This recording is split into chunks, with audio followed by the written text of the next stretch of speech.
My sister's house, if ever you Google us, if ever you find yourself needing a place for your loved one, we are a house of love. We are a house of hope, healing. We are a house of more than one chance. We are a house that loves.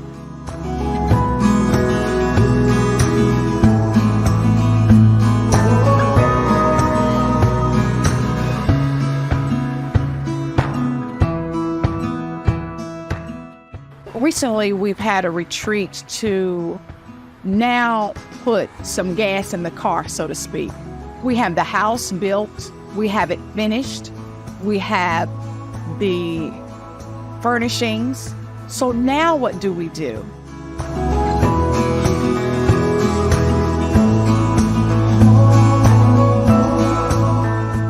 The house was built with this in mind, having a home for women when they come out of prison to restart, to put together their plan before they re-enter society.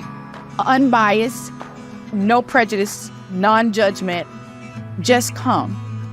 And we'll let them, with a lot of love, do the work.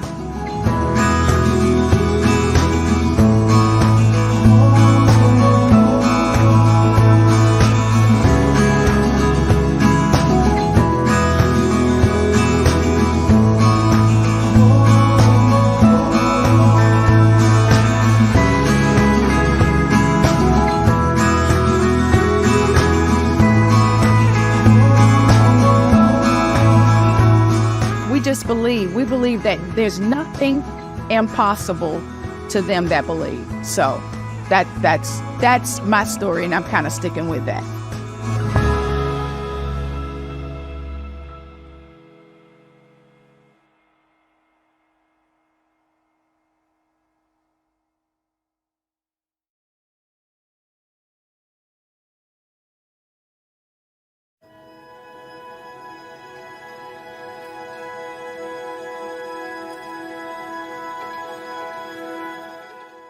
My name is John Hunter Guess.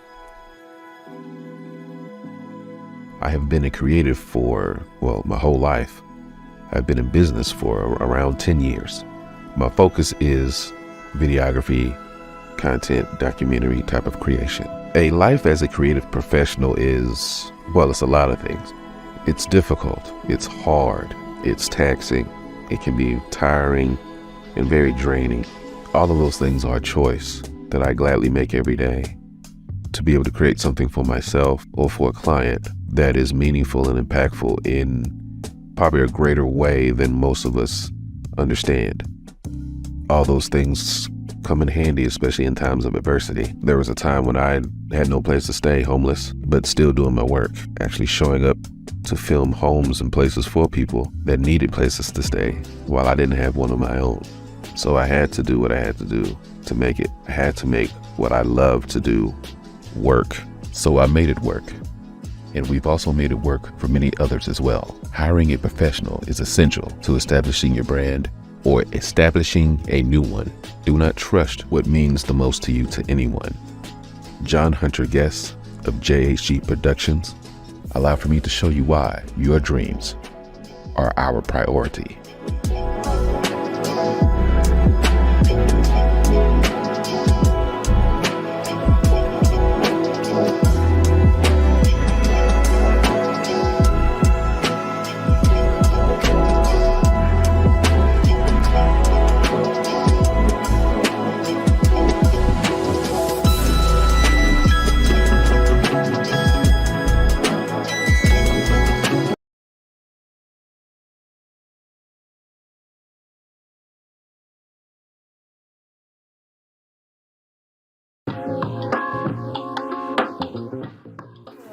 Oh, good. This is my turn. Big dance. Okay. Hello, everyone. I am Kimberly Guess, and I am married. I met my husband in 2012, and we are still married.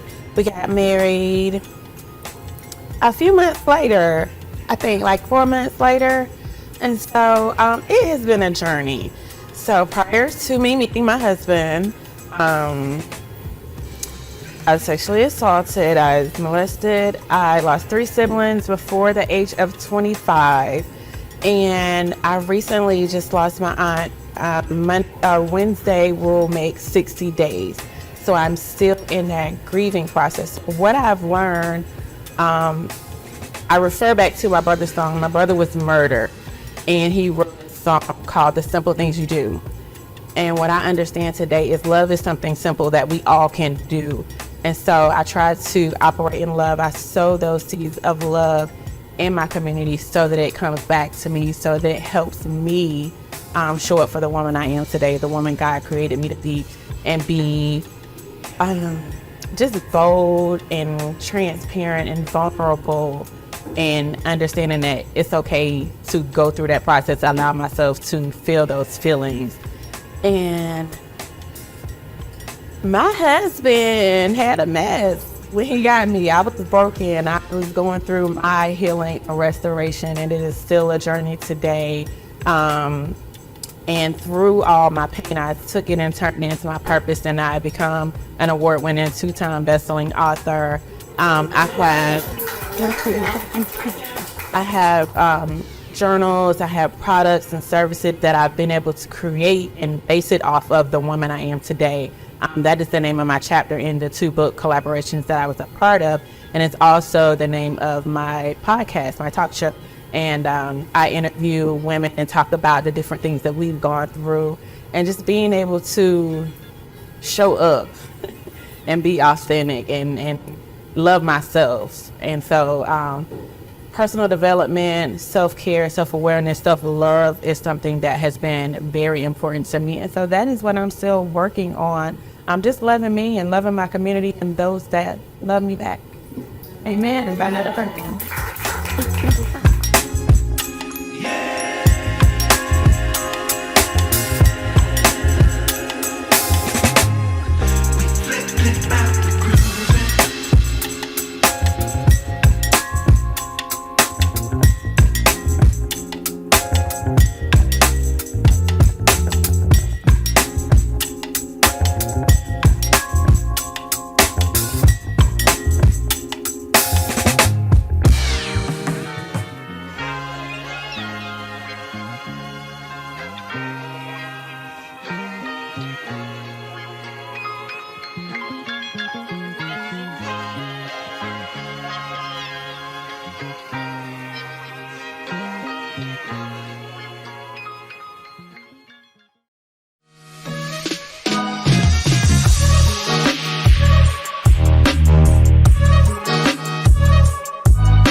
I'm not a native person of Craven County, but my family is. I'm an implant, and I relocated to Craven County in 2015, following the passing of my father. And my mother had passed in 2008 before him. So Craven is my down south. When we was a kid, we used to come down south from New York. We came to Vanceboro. So that's my connection to Craven County. And when I did relocate here in 2017, I started working at Craven Community College as the Director of Community Workforce Readiness. And during that time, I was involved with the Craven Pamlico Reentry Council, where we work with those that are returning from prison and jail to help remove barriers so that they can thrive upon their return back into society. And that's when I met Sister Bonita Simmons. And she was already on focus with helping women in any way that she could. It's these two words that the world needs to dial into, because we are all behaviors of these two words, and that's called implicit bias. It's so internal and it's so unclear that we use a perception to be the deciding factor when we need to dig into a little more. So one of the things that was a wow moment as we was going through this process to get rezoned was a lady stood up in front of the mayor and the board of aldermen, and she said, people getting out of prison and people that are in prison, they're devils and they're hopeless and could never go to heaven. And I am justice involved. Did 5 years in the federal penitentiary. And I know I'm not a devil. And I hope, and I know that I'm God's favorite guy, so I'm going to heaven. But according to her and her perception, just because you've been to prison, you're not going to heaven. But she forgot that Jesus Christ himself was in prison. So to hear that, I knew that we had hearts and minds to change and to give a more reasonable and visual perception and help to change that mind. And that's what we had to do, and that's what this place has been. It has educated people, right? And it has changed minds and hearts. And one thing I can say about Craven County in the city, that the local elected officials is in complete support of this type of work. That makes the lift a lot lighter. So, yes, it is still hearts and minds that we still need to change, right? All you gotta do is turn on your news and hear some of the political rhetoric, right? But at the same time, I know that this is a ministry, whether you believe in God or not. And it is changing and making this world a better place. So again, I am beyond proud. I can't wait to go get in my car and cry.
strive.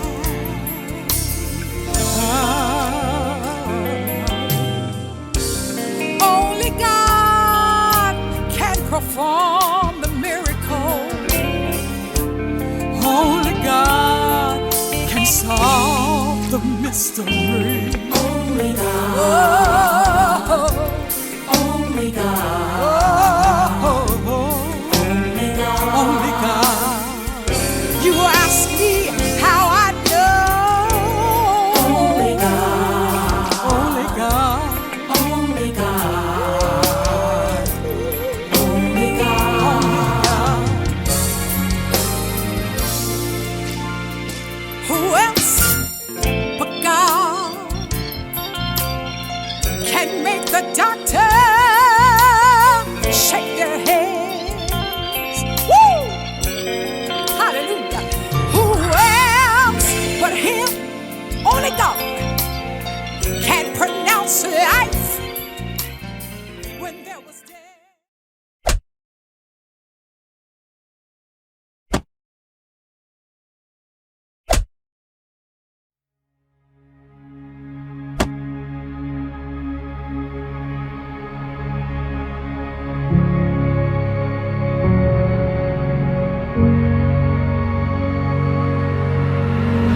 God,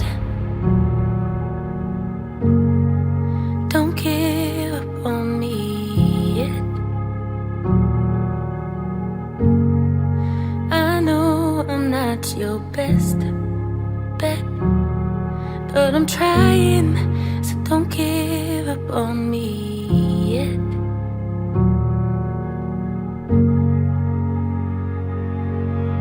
And God,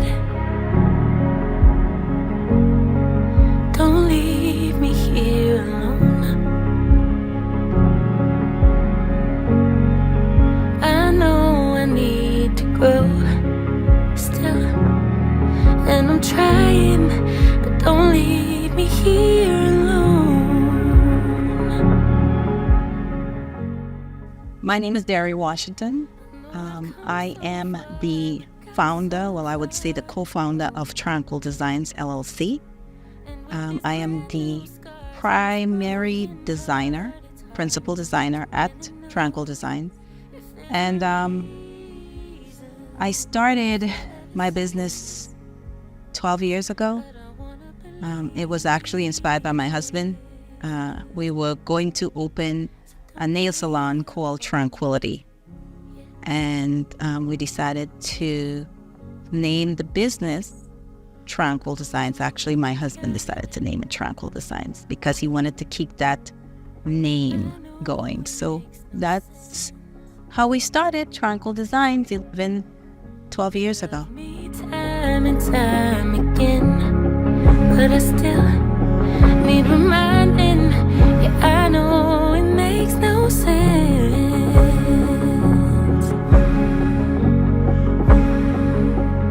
I know I've come so far, but got so far to go.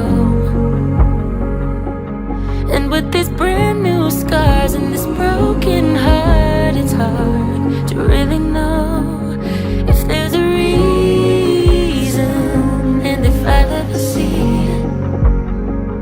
But I wanna believe it. So don't give up on me. My organization is New Vision Foundation for Life, and I am a founding member of Women for Community. And we are here today doing our photo shoots and video. We're packing backpacks and going through clothes for the Unity and Community August 26th event. We are here today so that we can come together for this gift that God has given me. God has laid it upon my heart to be a champion for women. And I wanted to actually follow the calling. So this is where Women for Community was birthed. It actually was birthed because of my beautiful and wonderful husband, who always pushed me to be my best and pushed me to my purpose. So I want to do the best that I can to make sure I do that for someone else. So I choose to answer the call of God and be there for women in their needs and everything that they want. The way how this event started, it didn't start with me. It started with William Ball. He founded Unity in the Community. And William reached out to me. And at that time, like I said, I was going through my own storm. So he reached out to me, and God laid it on my heart that I need to partner with William to make something better in the community. So we decided, okay, let's partner with Unity in the Community, with Women for Community, and bring together a bunch of women to help other women and children in the community. So he started it in Fuquay, Apex, and Holly Springs, and we're going to join him to get this event going and, get something, at least something started to help women. Working with women in transition for the past decade, I am able to bring in the resources that I've learned about in the community that can help put women in a better situation mentally, physically, and emotionally. Some of the products and services that I have myself also help women to be able to move mountains and break those barriers that we deal with in life. So if anyone is looking to donate to Women for Community, they can actually go on to our Facebook page, Women for the Community, and they can get our information there. They can actually send it directly to my business address, which is 5101 Unicorn Drive, and that is Sweet Eye in Wake Forest, North Carolina. If it is that you have any questions and you have a problem with what we are about, you can go on to the Facebook page, and it actually gives you a little detail of how we started, what's our mission, and we will be having a website soon, but you can go there and you can donate. Kimberly and I started years ago with her organization, and the mission was helping women back then. The mission never stopped. It never ended. Pandemic came. You know how the enemy does. He comes and he throws a wrench in it. But God brought us back here to this place where we are championing for women again. So I give all the glory to God, and I ask him, Lord, to just guide us through this process, because it's not an easy process. Life happens, and life happened to both of us. But we're here for the long haul. And with these brand new scars and this broken heart, it's hard to really know if there's a reason and if I'll ever see it. But I wanna believe it. So don't give up on me. Yeah.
the doctor shake their heads. Woo!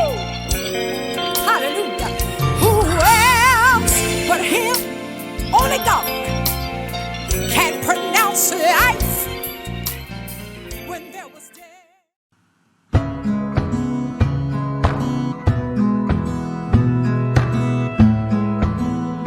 My sister's house, if ever you Google us, if ever you find yourself needing a place for your loved one, we are a house of love. We are a house of hope, healing. We are a house of more than one chance. We are a house that loves.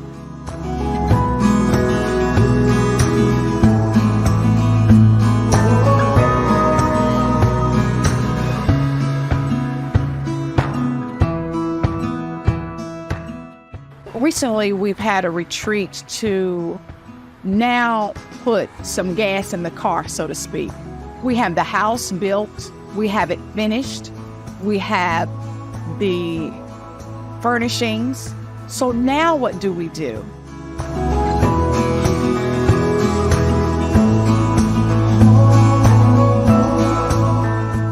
The house was built with this in mind, having a home for women when they come out of prison to restart, to put together their plan before they re-enter society.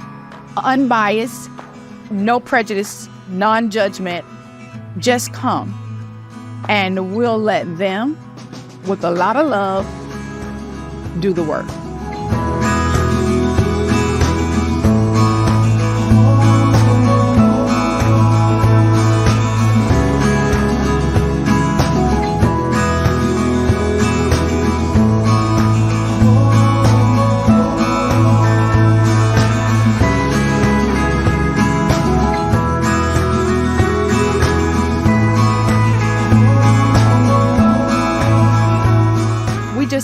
We believe that there's nothing impossible to them that believe. So that's my story, and I'm kind of sticking with that.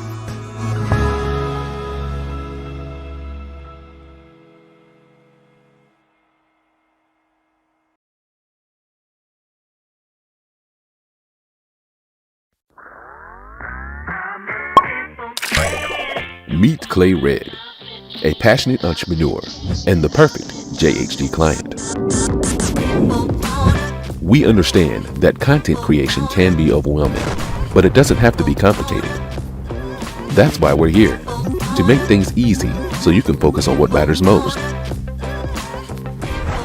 Fighting against the current of technology and information will bring you down. Our team of talented professionals is dedicated to bringing your vision to life.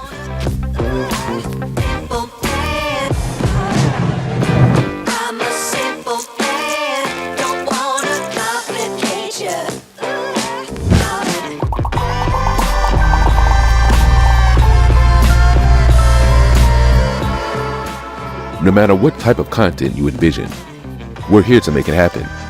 We specialize in delivering high-quality results across various platforms so you can reach your audience and make an impact.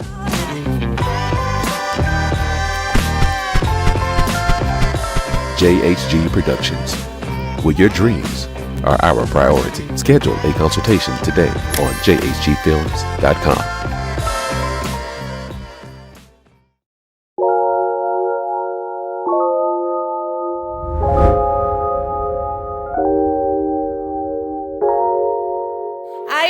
With the fabulous mayor of Knightdale, Miss Jessica Day herself. We are so happy you could join us today. And so we just wanted to see what made you make time in your schedule to come out and support our little queens. Wow. So first, I'm so glad that she decided to host this in Knightdale. How important the image is for our young girls and creating that for them. And I know so many has done that for me and shared with me the possibilities and what could be. Yes. And just being able to share with them, being the mayor of Knightdale, and hoping that one of them will take away the idea that I could do this one day too. I've got to ask you, what did you want to be when you were growing up? So when I was about their age, I probably would have said I wanted to be a lawyer. So we're not too far off. So they'll just come up here. You know, Maybe. yeah. We're in the political realm. Yeah. Yes. Oh, that is awesome. I mean, I changed 20 times after that, but Yes, at that time, probably. but definitely. But we are really excited to have you here today. And can we count you in to be at the next crowning event? We are doing RSVPs from now. I would love to be. So we will hold you to that. Next year, we are coming to look for you.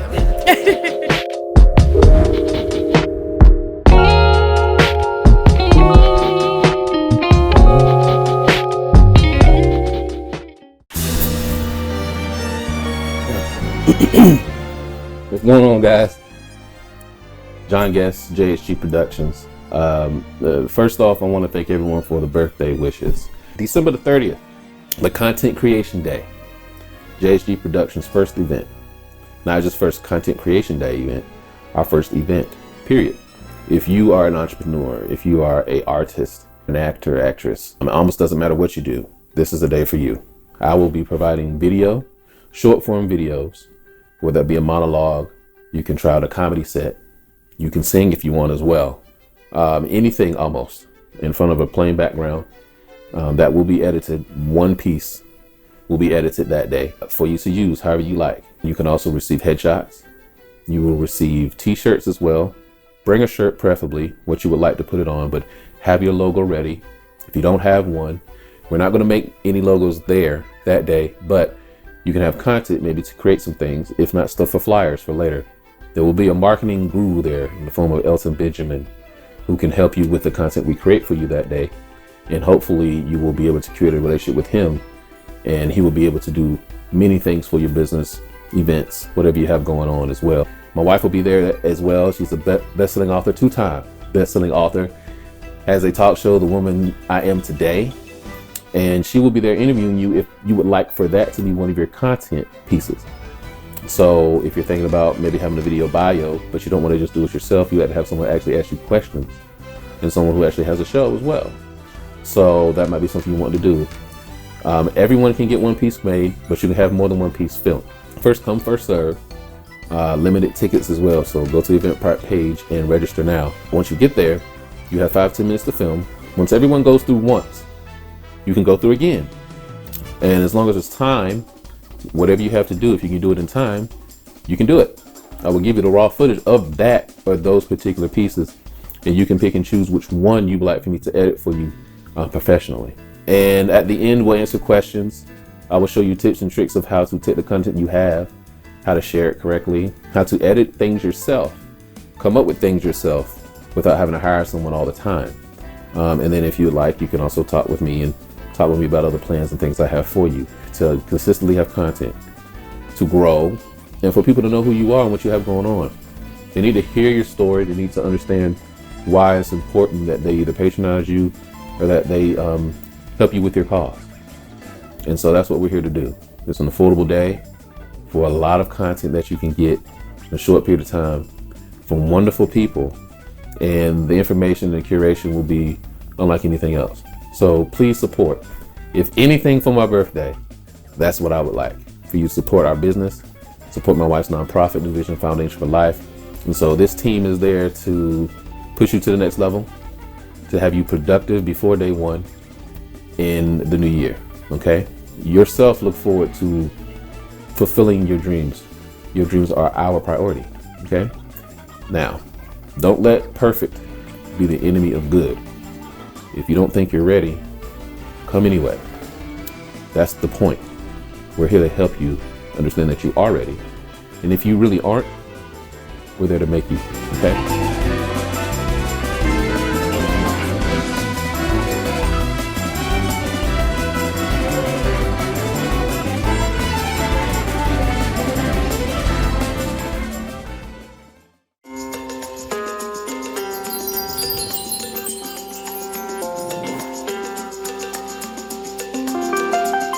We're the showstoppers of visual production, who can take your ideas and turn them into visuals so crisp they're like freshly popped popcorn. It's movie night every night with us, JHG Productions. With us, Everything smooth, like butter, baby.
In the grand tapestry of time, our stories become our enduring legacy, reflecting the choices we make and the dreams we chase. At JHG Productions, we've elevated the craft of storytelling, intertwining the soul of human artistry with AI's insightful precision. In this new tapestry of time, whatever you choose, choose to create. JHG AI Storytelling. Your dreams are our priority. All right, it's happening. Live radio is happening, folks. Of course, I hit the wrong button.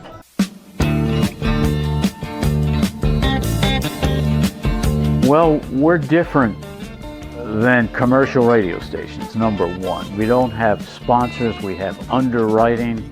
People that listen to the radio and hear what they like, they usually don't go away. With my show, I always say, it's simple, good music always works. If you like it, you're gonna wanna hear what's coming next. One, radio is important because we can reach people who can't get out of the home, the infirm. We call it sometimes the 100-watt wonder because that's all we've got to work with, but we have the stream, which is worldwide. This experience it's a community experience. It's for them. It's not a property. It's an experience. And we emphasize a lot in Central American music. Honduras, music from Honduras, Guatemala, El Salvador, Costa Rica, Panama, Nicaragua. Give the opportunity to musicians to show their work here. I think it's amazing. We're making I think a GoFundMe for WCOM. Nice. Because trust me, this freaking station needs funded. Yeah, go fund us. Yeah. Well, the reason people should not only donate funds, but donate time and energy is if they believe people in the community should have an outlet for their voice to be heard. And have a varied, innovative schedule. And we had that. We still do, but it's different. We've morphed into something completely different than what we started out as. Maybe the year 1999, I think, when the FCC, the federal government, issued low-powered station licenses, 100-watt stations. But there were all kind of restrictions. And Jacques Menage and Ruffin, they knew how to get around with any number of things. In the rush of this growing digital situation that is great, we are losing a little bit what a station means, and we need to pass that to the youth, to the younger generation. Put shows on and develop shows around the Carrboro residents, so it's a focus where Carrboro is first and foremost in what we do.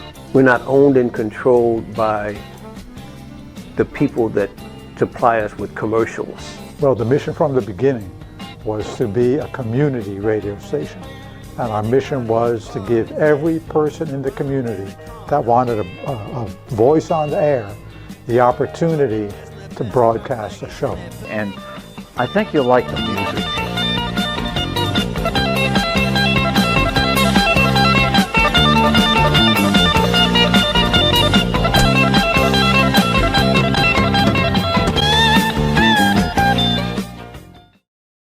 And live and local.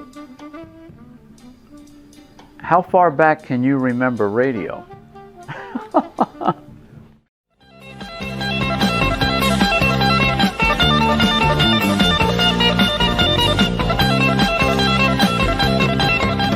Okay, I'm Tofu Dave Ellen. I'm the programming director and ex officio board member here at WCOM. So I'm a transplant. I came down to North Carolina in 1990 to set up some graduate studies programs at North Carolina Ag and Tech University out in Greensboro.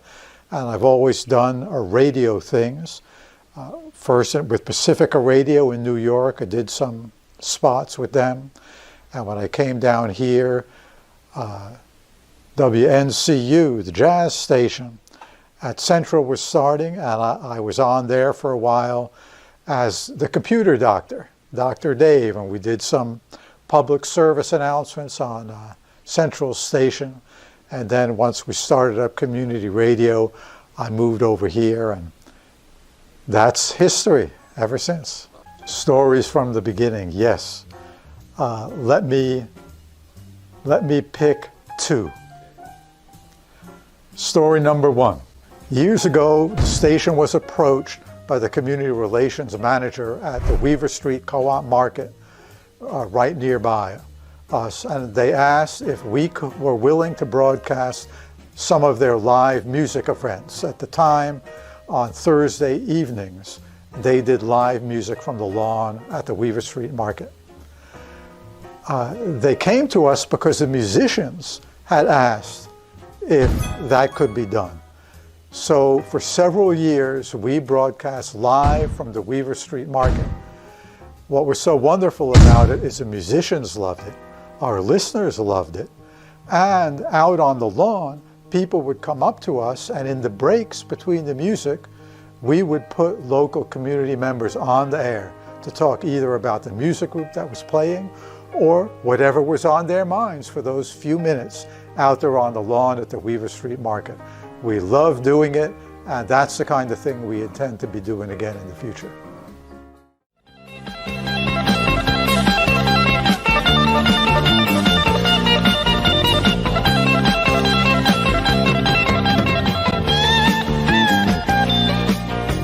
You're tuned to 103.5 WCOM LP, Chapel Hill and Carrboro's 100-watt wonder. Listener-supported community radio.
My sister's house, if ever you Google us, if ever you find yourself needing a place for your loved one, we are a house of love. We are a house of hope, healing. We are a house of more than one chance. We are a house that loves.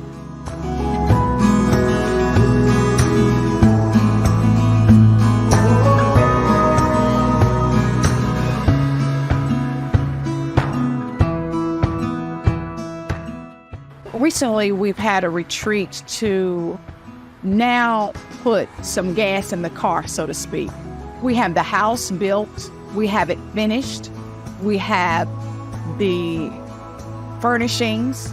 So now what do we do?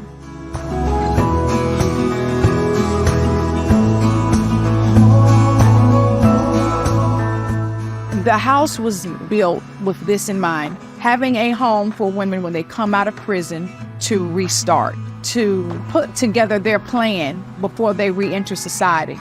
Unbiased, no prejudice, non-judgment, just come. And we'll let them, with a lot of love, do the work.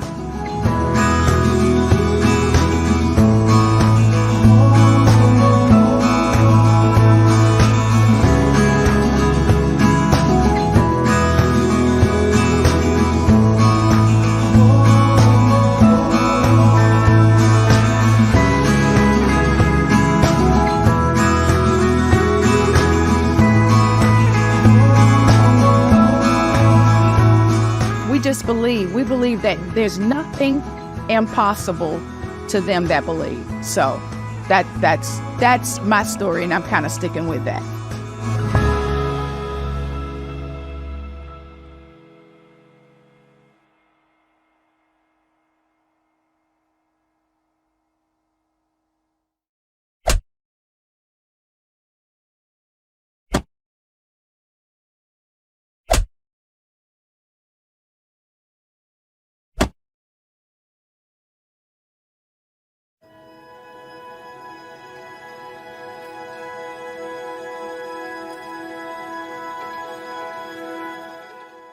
My name is John Hunter Guess.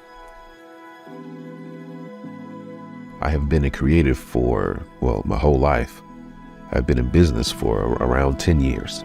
My focus is videography, content, documentary type of creation. A life as a creative professional is, it's a lot of things. It's difficult, it's hard, it's taxing, it can be tiring and very draining. All of those things are a choice that I gladly make every day to be able to create something for myself or for a client that is meaningful and impactful in probably a greater way than most of us understand. All those things come in handy, especially in times of adversity. There was a time when I had no place to stay, homeless, but still doing my work, actually showing up to film homes and places for people that needed places to stay while I didn't have one of my own. So I had to do what I had to do to make it. I had to make what I love to do work. So I made it work. And we've also made it work for many others as well. Hiring a professional is essential to establishing your brand or establishing a new one. Do not trust what means the most to you to anyone. John Hunter Guess of JHG Productions. Allow for me to show you why your dreams are our priority.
My sister's house, if ever you Google us, if ever you find yourself needing a place for your loved one, we are a house of love. We are a house of hope, healing.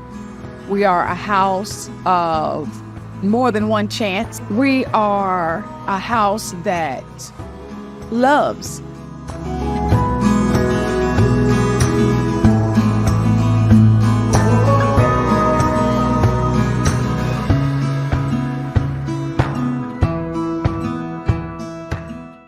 Recently, we've had a retreat to now put some gas in the car, so to speak.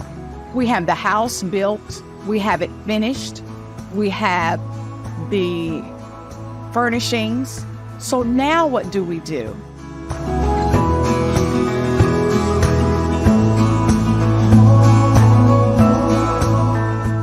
The house was built with this in mind, having a home for women when they come out of prison to restart, to put together their plan before they re-enter society. Unbiased, no prejudice, non-judgment, just come. And we'll let them, with a lot of love, do the work.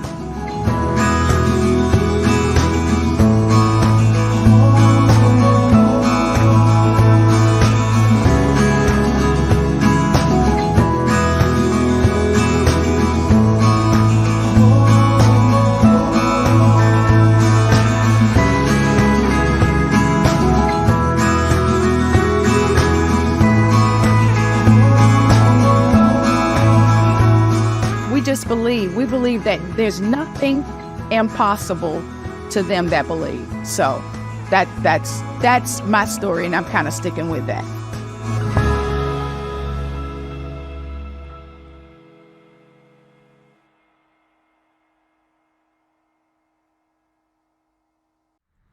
Hello, I'm Bonita Simmons, and I serve as the Chief Executive Officer for Tried by Fire, Inc. Our project is my sister's house. I'm standing here right now because of this woman, Miss Mary Davenport. I've never met her, but she, like me, thought that everyone deserves a place to lay their head. And so I would like to invite you in to my sister's house. Come on.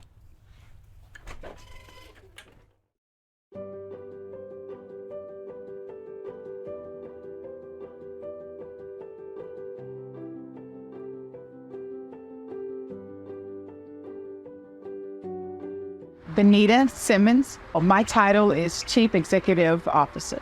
Well, what's very important to me and has always been important, and I think it's because of the foundation that my mother and father laid for me, family. Family means everything. And in the world and culture that we live in, children are so important and they're like sponges. And so my father, when my husband and I were talking about getting married, he said, I can't tell you what to do, but if you can financially work it out and let Bonita stay home during the formative years at least, you will be so glad that you did. And it was a great investment. And, with working moms, sometimes it's such a struggle because they want to be home. They want to do the things that they need to do for their children, but they have to work.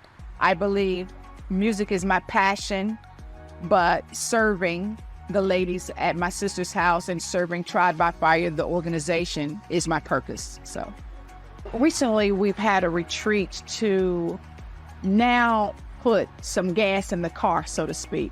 We have the house built, we have it finished, we have the furnishings. So now what do we do? And we thought that it would be a good thing to have Mike Williams, who is a great facilitator. He's a very kind gentleman, to help us move along. And so with his experience with Habitat for Humanity, Mike came in and prepared a day for us with breakout groups to put some plans together. And not just put them together because we all know we're notorious for having plans, but then it's implementing. Okay, so we have to follow up. And he made us promise that we would indeed follow up. Well, we serve right now 9 counties. We're surrounded, including Craven, we're surrounded by counties who do not currently have a home for women who are coming out of prison, to our knowledge. We have some recovery houses, women who are struggling with substance abuse, but none that just focuses on the transformation of that woman or the re-entry of that woman when she comes out of prison. So it is our prayer to have more than one house. We tell everyone we want to get this one running and operating, get some of the glitches out, so we'll be very successful in opening multiple homes throughout the United States. Because why stop with North Carolina? If we can go to another state, let's do it. But we're going to take our time, and we're going to be moved by, we're going to be moved by the plan. And as the plan grows, as the plan has to be modified, then that's what we'll do. That's why it's good to have a good board of directors. So, Okay, my name is Deidre DeRocher, and I'm currently the vice chair of the board of directors of Tried by Fire. And I have been the volunteer coordinator and primary grant writer since 2019, when I became involved with Bonita and this project. Okay, I'm Dan Lawson. I'm the president of Tried by Fire. Also serve as chairman of the board. And my role in building the house involved trying to secure grant funding for our construction and also for furnishing the house. And the thing that is exceptional is that the entire house and all of its contents have been fully paid for. And that just doesn't happen in the nonprofit world. So that has been very gratifying. The way that this project has been for me has been life-changing. But that's also because of meeting Bonita. She is a force unto herself, and she has inspired me about this project. And then the community involvement, the community support. Whenever we had a open house event, the people that showed up and other agencies like law enforcement that came out to show that they were very interested in what we were doing and that they were standing ready to support what we were doing. That just makes you feel real good. There's a song that says, the songwriter says, if I can help somebody as I pass along the way, then my living would have not been in vain. That's the kind of warm and fuzzy feeling I get from this project. I'm Robert Brock. I am kind of an administrator. Well, I'm going to say kind of an administrator. I'm the administrator / road manager for Bonita Simmons as well. And what it means to me, my sister's house means to me is, for one, I love the fact that this was a vision that God gave her over 20 years ago, and she stuck to it. And to see something that God gives you and it comes to fruition is amazing, that she didn't take down and give in on the dream that will be able to be a blessing to other people. So that means a lot to me in regards to, it gives you hope. For one, that when God gives you a dream, it doesn't matter how long it takes. If he gave it to you, it'll come to pass. But the dream also impacts other people. So to see the house built now and to see what it means to the people in the community, just really lets you know that, God is true to his promises and that we're all connected, and keep hoping and keep your dreams alive. So we take a little bit of a shift here, and you can stop hearing from number 13 and hear from number 1. She's going to talk to you about the history of Tried by Fire. Okay.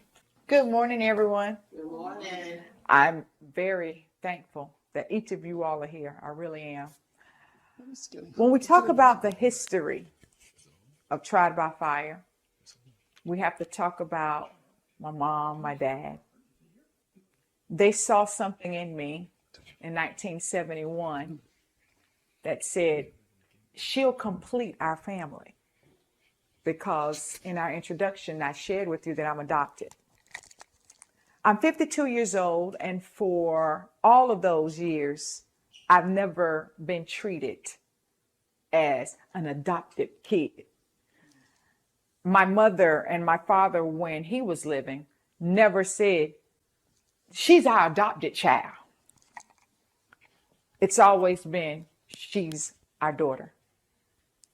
And for those of you that never met my dad, a lot of people say, I act a lot like him. If God gives me a vision, if I am asked to do something, I am relentless in doing a good job. If I don't know how to do it, I'll find someone that can do it because I don't have all the skill sets. So in 1985, my dad knew that I loved singing, and he said, well, let's put together a little gospel group. Oh, wow. We sang everywhere. We sang, I don't know how many of you all remember the Cystic Fibrosis Telethon here in New Bern. For years we sang. We had the uniforms and all of that. And we sang throughout Eastern North Carolina. As I grew and the band members grew, they were older than I was. So life happened. They got married. Some had children. And I was still a youngin', so to speak, but still passionate about singing. And so I kept singing and I kept singing. And one day, my father, when he started his outreach ministry in Kinston, he said that he believed that I should sing in the prisons too. 2000, my father suggested that I start singing and sharing my gift in the prisons. Hadn't thought about it before. I'm like, okay, sure. And so we gone to several of the prisons here in North Carolina. And then one of my classmates invited me to Aliceville, Alabama. And she asked if I would do a concert there. And we actually did 2 concerts in one day at 2 camps. So I'm very drawn to the prison community. In fact, I had the ladies laughing. I said, ladies, I want you to always look at yourself and value yourself as beautiful and wonderful and smart and intelligent, because after all, you're in a gated community. And they just started laughing, yeah, we are in a gated community. That's what we did. We just went to the prison and was feeling kind of good about it. So, when you do something good, you feel good. But when I came out, that joy quickly turned to sorrow, because these women, they were writing me. When I got a letter from the prison, I'm thinking they were going to say, oh, you sounded good. Thank you for coming and all of that. When are you coming back? And they did say that. They started the letter with that. But somewhere around third paragraph, they would say, hey, do you know of any place out? I don't have anywhere to go. I got your letter today. Thank you for writing. It feels so good to get a letter from someone. I called my mother this month and she got mad because I call. She tells me to write, and I do write. But they won't write back. I'm glad I have you to talk to. I have to ask about my level 2. And Mrs. Barnes, she have not approved it yet, so I'm waiting on them. I hope you can be my sponsor. I'm closing now, but may God bless you in all that you do. Love, Shirley, 0083825. There are things going on in my family that only I can fix. I'm sure you know what I mean by that. I will be so glad when this is all over. It's just too much. I think every fiber of my existence is exhausted. Hey, Bonita, girl, you just don't know how much you have blessed me. You made my Christmas complete. I love you, Bonita. And everyone here was touched by your encouraging words and song through Christ. They have been asking for you to come back, and I am going to give them your address for those who want to write you. There has been a lot of questions about the House of Restoration, so I need to get some information so I can talk to the ladies about it. Love you, Joanne. So in our area where our church was at the time, it's called South Kinston.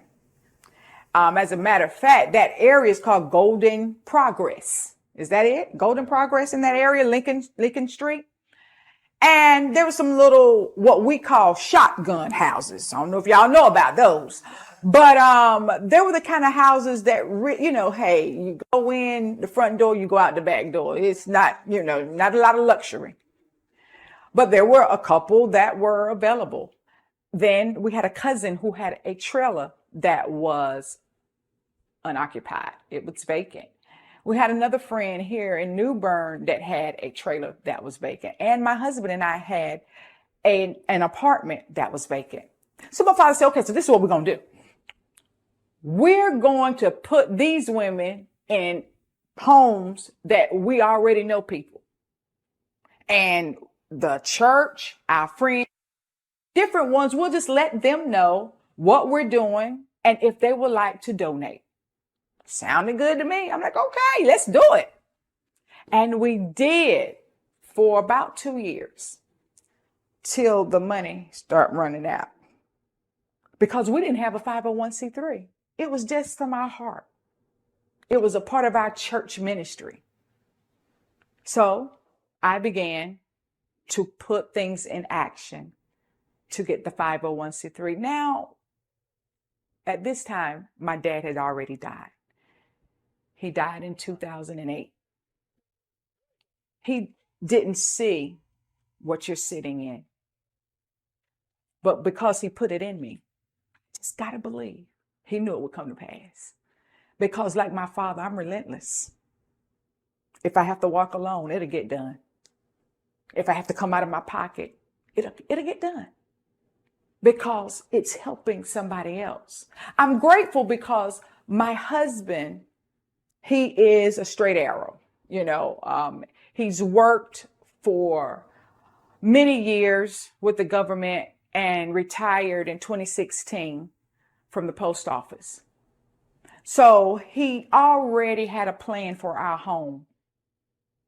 Home paid for, cars paid for, children's college is securely taken care of. So our event, Walking in My Sister's Shoes, to get the money for the 501c3. 2013, we applied for the 501c3. 2014, we received the 501c3. And so then in between, there's life. And my husband, as many of you all know, I sing all over the place. And he was like, you know what? You just need to stop that Tribe by Fire business and do your singing and just leave it alone. Just leave it alone. Just leave it alone. Get your rest. Because you don't have to do that. Something was tugging. Something said, but if not you, then who? Because I'd been here for a little while and I had not seen or heard of a house for women coming out of prison in this area. How many of you all are from Craven County and been here for over 20 years? Have you all ever heard? No. Rosa Burning. I am Bonita Simmons' mother. She wanted to fulfill the vision that my husband had started. And I thought it was a bit much, but Bonita, no, because she loves her father so that she wanted to make sure that the vision, that he started was fulfilled. And so,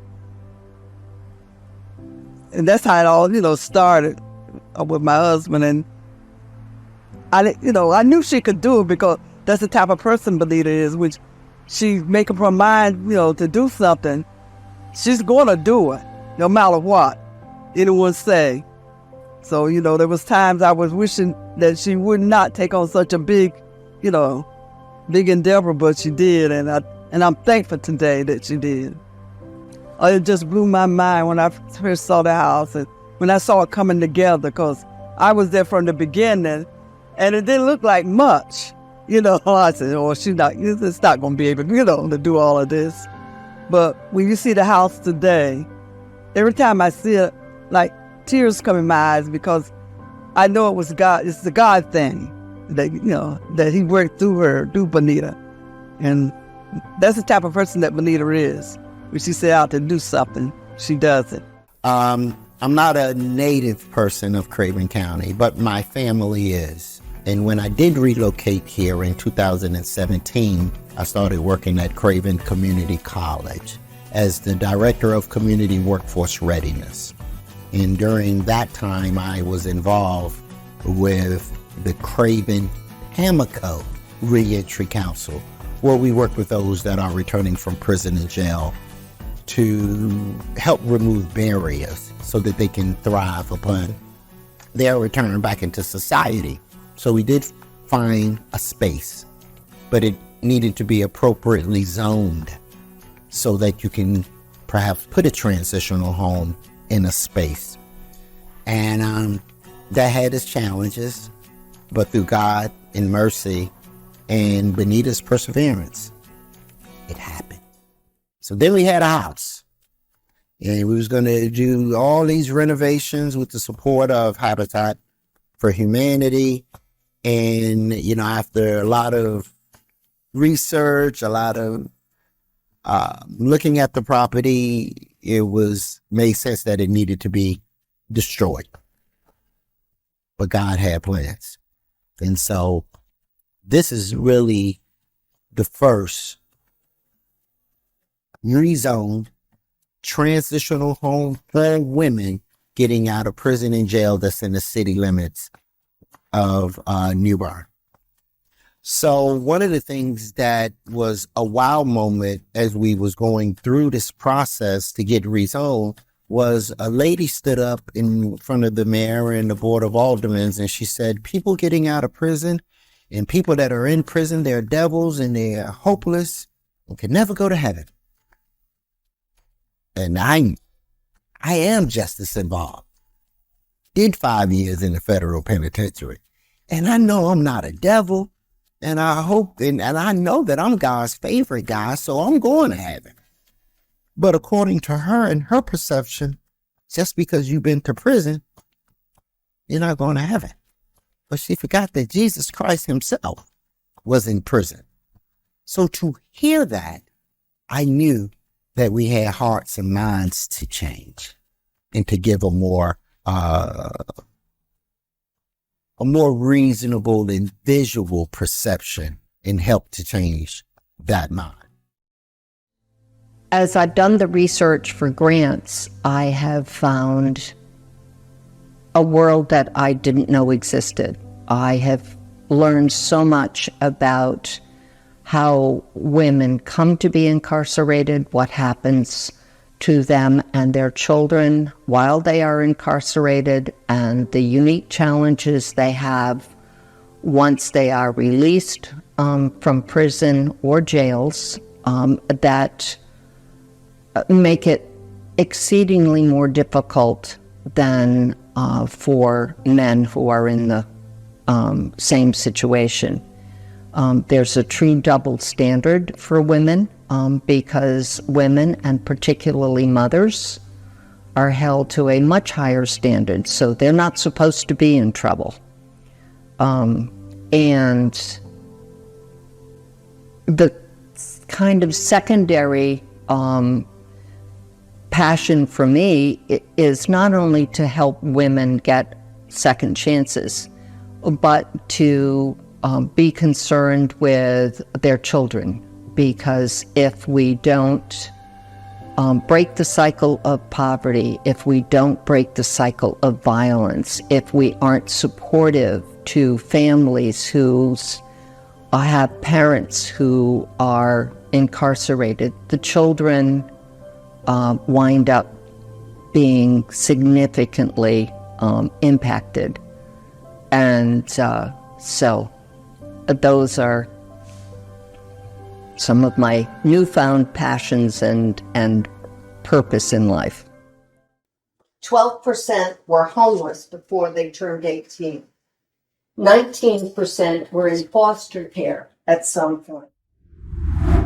Although women are more likely than men to enter prison having received a high school diploma or an equivalent like a GED, over half, or 53%, did not finish high school. Over 26% of incarcerated women were homeless in the year before their arrest, and 53% were unemployed before they were arrested. More than 2/3, or 68%, shared a history of physical or sexual abuse. And I found this really shocking, another study of women in jails and prisons found that 98% had experienced some form of trauma in their lifetime. Women in prison are 58% more likely to be parents of minor children, and this increases to just over 80% if you count women in jails and children up to the age of 18. Substance abuse disorders and other mental health and behavioral conditions will perhaps be the biggest challenge for our guests and for our staff assisting with appropriate counseling services and support. This is one of the things that I find it really interesting, because a lot of the statistics and my own personal assumption was that the majority of women that we were going to be dealing with would be women of color, because nationally, statistically, women of color are the highest percentage of individuals arrested and convicted. With drug offenses becoming the primary reason for arrest, that demographic has shifted. Mm-hmm. So we now have a lot more Caucasian women coming into the justice system. And interestingly enough, that tips things upside down in terms of people's expectations about, well, what are we going to do about it now? Mm-hmm. It's like it was invisible before, but now we got to do something. Mm-hmm. So reentry is now one of the new trends, if you will, and that's good for us because that means that not only we're going to be able to get some attention, but maybe we'll get some new opportunities for funding. The responsibility for ensuring the success of my sister's house depends on our board and our advisory committees and our supporters and our donors to meet our own series of challenges and to stay focused on our shared mission to change lives.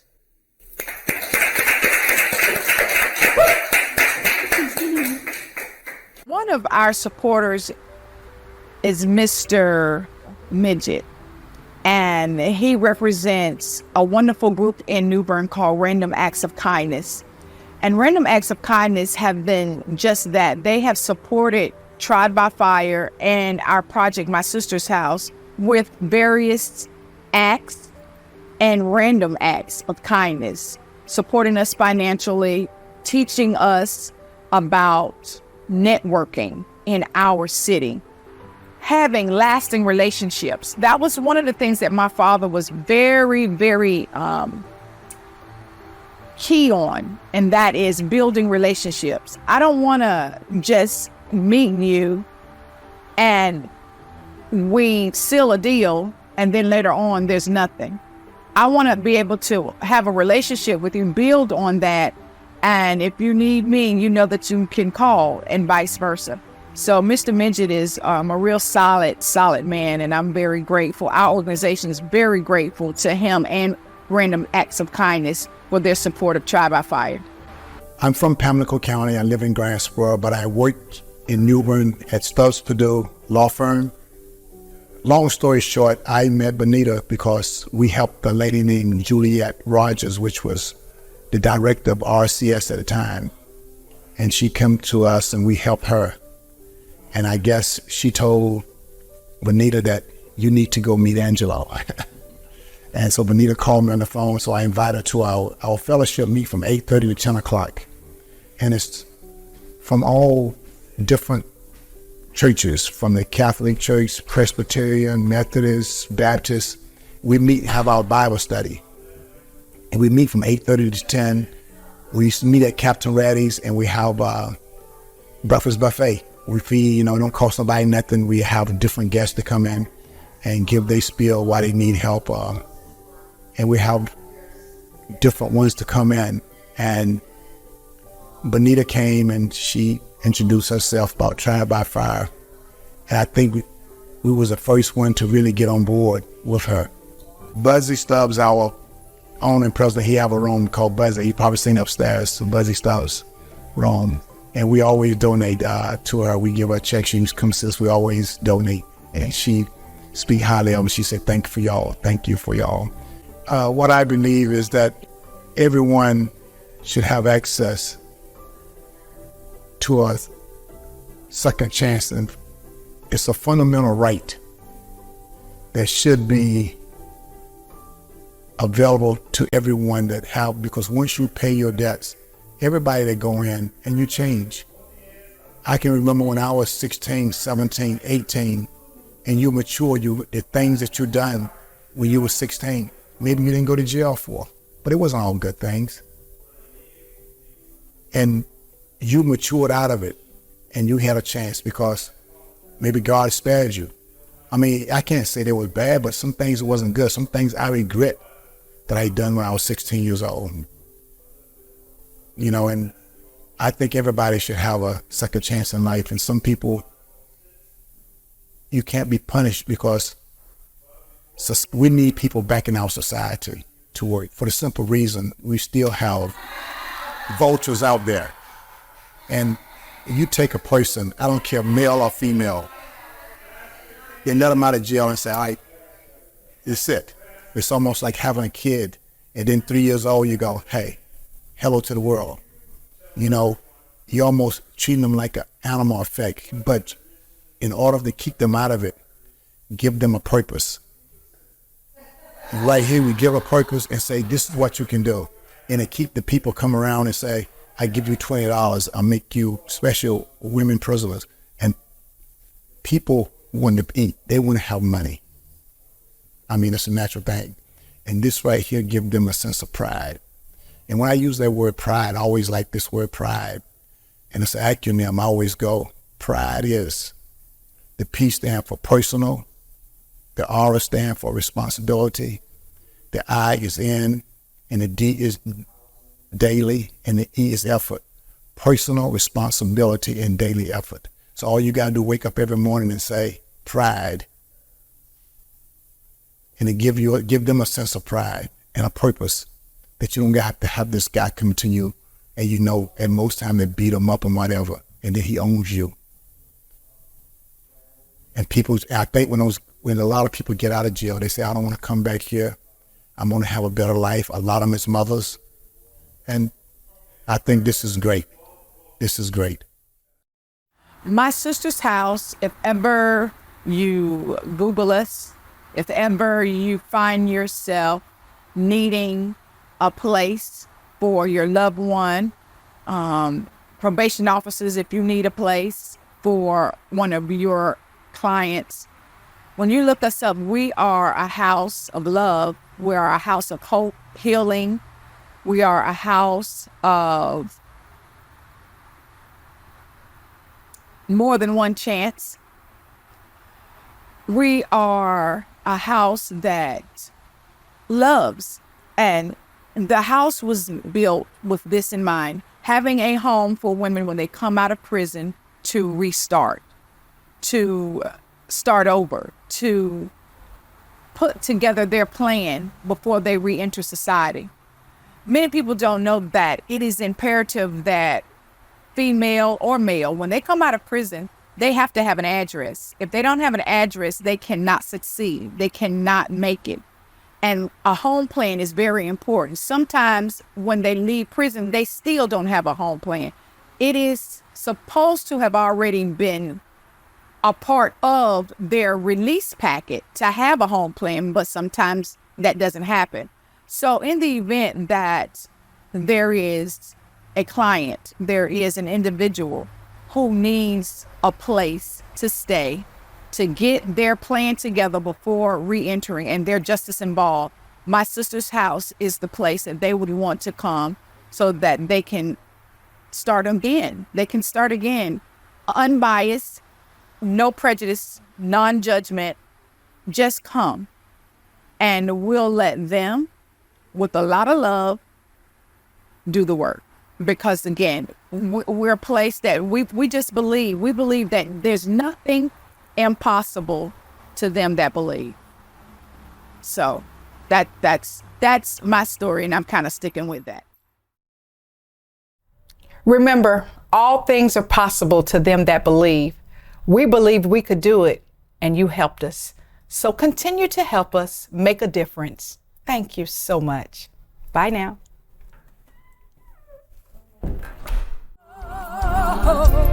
Only God. Only God. Only God. You ask me how I know. Only God. Only God. Only God. Only God.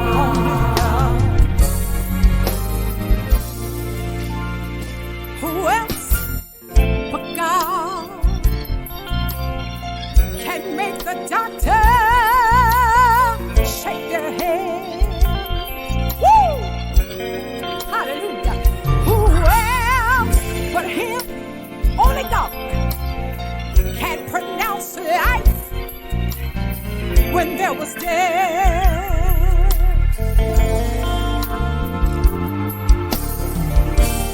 Only God can create the miracle.